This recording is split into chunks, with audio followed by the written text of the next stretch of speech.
video हेर दोस्त जिन्दगीमा म जस्तो नि साथी हुनुपर्छ कि एउटा म कहिले दुखी भएको देखेछौ तिमीले दुखी भएको सुरज यार यस्तो टेन्सन भयो भनेछु र मैले दोस्त भन्छ नि म चिल छु नि तिमीलाई मैले आज सोचेको थिएँ तिमीले म यस्तो ठाउँमा लिएर आउँछ जस्तो लाग्थ्यो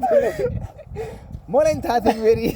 कसैलाई पनि थाहा थिएन यो यस्तो हो अनएक्सपेक्टेड तरिकाले अब हिँड्दै गएपछि नयाँ नयाँ ठाउँमा पुगिन्छ क्या बाबा रमाइलो हुन्छ यस्तो अब बाटो हेर न बाटो हेर अब प्लान हेर कहाँ जाने प्लान थियो कहाँ आयो नसोचेको को जिन्दगीमा सबभन्दा काम गर्न मजा आउने भनेको नसोचेको काम गर्न मजा आउँछ के सोच्दै नसोचेको काम जस्तै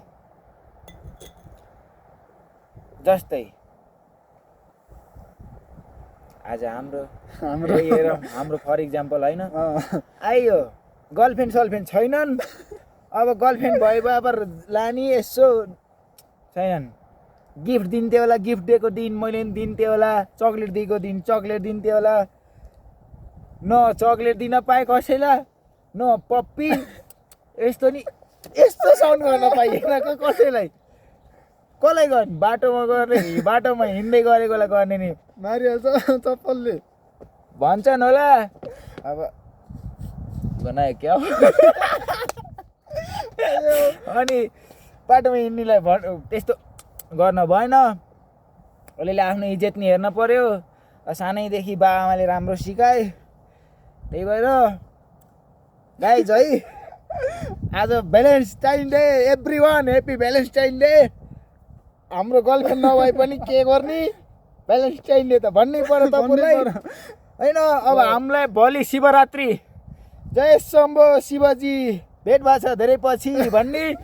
चट्ट अब भजन गाउने नाच्ने हामी त्यस्तोतिर हो के भजनतिर भजन ए झम्ला बैकुण्ठ भजन हो हामी त कहाँ Valentine day I love you त्यस्तो आई पश्चिमाले हो त्यस्तो गर्ने भ्यालेन्टाइन मनाउने सबैमा पश्चिमा हो तिम्रो नेपाली भएर हेर न नेपाली हो कि पहिला सुरुमा अनि बल्ल भ्यालेन्टाइन मनाउला के होइन सुरुवात दोष हो कि अब नेपाललाई अमेरिकाले लैसक्न लाग्यो यार थाहा छैन यार अझै पनि चुनाव ए सुन जो सुकैको जस्तो सुकै सरकार भयो नि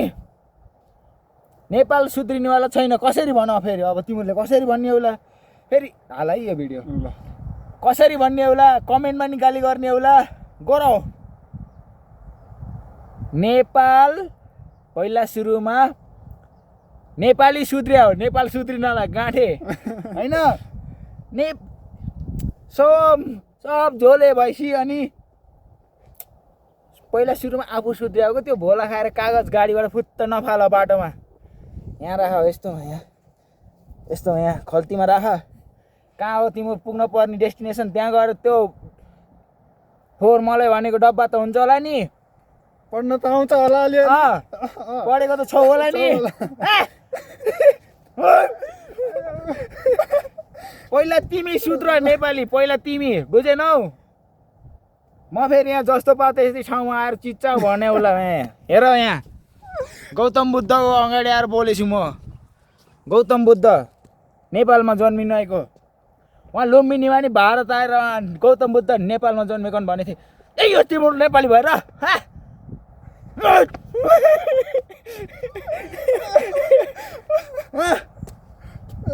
पहिला सुरुमा नेपालमा माया गर्न सिक चुनामा भत्कदिम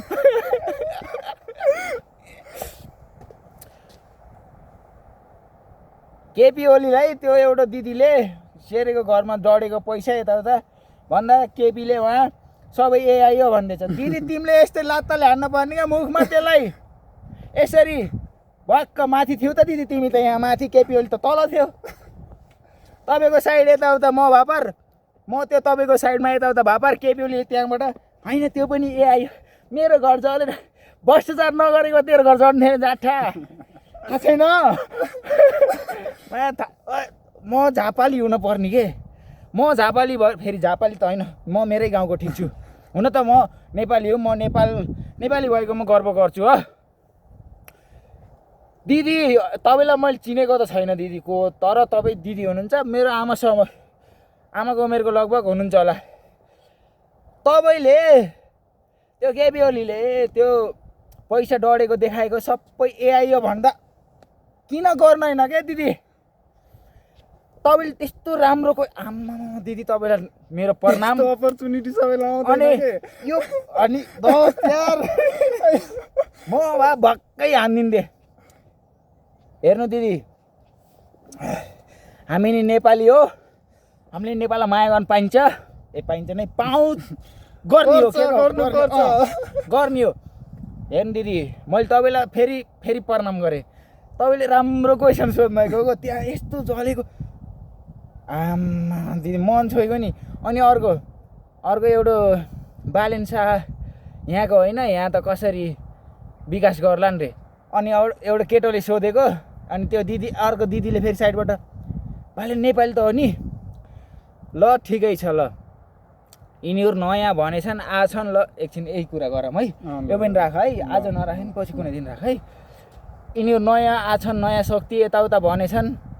विकास गर्छौँ भनेछन् ठिकै छ गरून् हेरौँ यदि यिनीहरूले नि विकास गर्न सकेनन् देश त्यस्तै भण्डारामा पर्न लाग्यो अब म त मेरा बाबुहरूले अब बुझेनन् त्यतिखेर चिनेनन्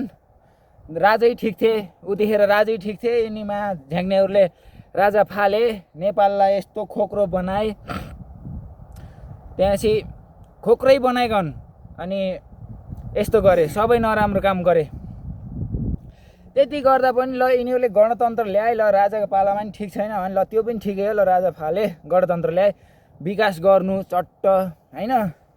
विकास गर्नु चट्ट नेपाललाई स्विजरल्यान्ड बनाउँछु रे मादरचुत पहिला नेपाल बनाएर स्विजरल्यान्ड बनाउलास् गाडी अनि अर्को कुरो सुन्नु अर्को यो केपीले के भन्दैछ थाहा छ अस्ति पनि झापामा गएर भन्दै थियो ग्यास निकालेर पत्ता लाछ चाँपी लाएर राखेछ अब त्यो होइन अब त्यो पाइप लगाएर घर घरमा तेरी भोसोडीमा 8 फेल त अहिलेसम्मको विकसित देशको सबभन्दा टपमा विकसित देशमा कुन छ थाहा छ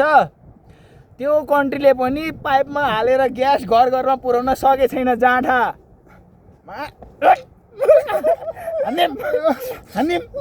छोपा दस मलाई छोपा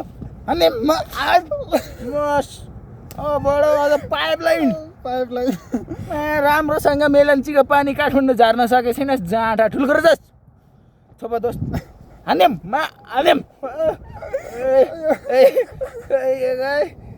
यसो हुने पो कुरो गर्नुपर्छ यार साला यहाँ अझ पाइपलाइन सक्सेस पाइपलाइन गर अझ पानी जहाँ नदीमा बाबु यसलाई त मैले त हान्छु क अझ पानी जहाज कहाँ चल्छ नेपालमा एउटा ढुङ्गामा राम्रोसित त्यही नारायणीमा यसो खुर्रा झन्डाहरू गरेर त्यति हो देखेको अझ केरुङ काठमाडौँ रेल केरुङ काठमाडौँ रेल चल्छ बरु पूर्व कालीदेखि उता पूर्व पश्चिम रेल भन्न बरु सुहाउने कुरो गर क्या जाँठा पूर्व पश्चिम रेल चल्छ सरर स्टेट छ यहाँ पारी त्यहाँ चल्छ गाडी केरुङमा डाँडा काँडा छिराउँछस् के भन्छन् सुरुङमा जान्छ कति वर्ष लाग्छ त्यो गर्न त बाध्य रहेछ त्यति छन् जाँडा र तिमीले भन अब जस्तो अब मैले के भन्नु र तिमीले जति गाली गर्नै आउँदैन नि मलाई लास्टमा केपीमा जिन्दाबाद हो के त्यस्तो होइन गाइज ल यो भिडियो युट्युबमा आउँछ होइन सबजनाले जति सक्नुहुन्छ सेयर हान्नुपर्छ है सेयर जति सक्नुहुन्छ है गाइज ल सबले सेयर हानौँ बवाल छ है त ल गाइज